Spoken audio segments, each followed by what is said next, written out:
much to everybody for joining us here. ہم تھوڑا سا اردو میں بھی بولیں گے اور انگلش میں بھی نواز تھوڑی سی بات کرے گی. تو obviously جو ہمارے ساتھ ہوا ہے ہمارے پاکستانی بہنوں بھائیوں کے ساتھ, ہمیں دکھ بھی بہت ہے اور غصہ بھی بہت ہے, لیکن ہم نے اس جذبے کو اپنے ساتھ لے کے جانا ہے اور ہم نے لڑنا ہے اس فسطیت کے ساتھ اور اس ہوربل گورنمنٹ کے خلاف اور آرمی کے خلاف.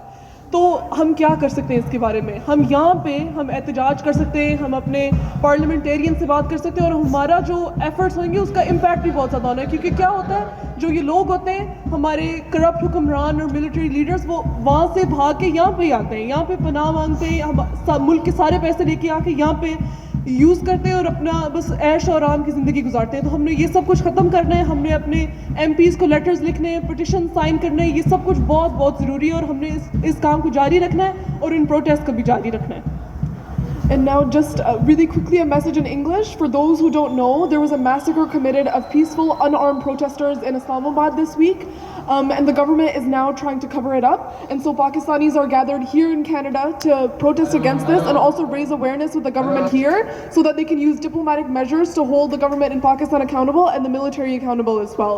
And what can you do as overseas Pakistanis? You can reach out to your elected officials, and more importantly, you can also send funds back home to the families of martyrs. There's a GoFundMe that was started to help with the people who have passed away and whose family members have been lost now, and there's lots of martyrs there in Pakistan. Even though the government is trying to cover it up, they still exist and their families are struggling right now, so we urge you to donate. And آخری بات یہ ہم نے کرنی ہے, اب ایک نیا یہ بہت امپورٹنٹ احتجاج کا اور اس فسطائیت کو ختم کرنے کا ایک راستہ ہے, which is social boycott of the military, of political leaders who are corrupt and their businesses. اور اب زیادہ سے زیادہ لوگ انسٹرکشنز بھی دیں گے اس کے حوالے سے, لیکن آپ سب سے پہلے یہ کر سکتے ہیں کہ آپ اپنی انویسٹمنٹس ختم کریں. اگر کوئی ملٹری یا کرپٹ پالیٹیشینس کے بزنسز یا ان کے مطلب پلاٹس وغیرہ, وہ جو ان کے ڈی ایچ اے اور اس طرح کی ہاؤسنگ سوسائٹیز ہوتی ہیں, اس میں سے آپ ڈائیویسٹ کر سکتے ہیں, اور پاکستان میں جو لوگ ہیں ان کو بولیں کہ ان کے بزنسز کو نہ سپورٹ کریں.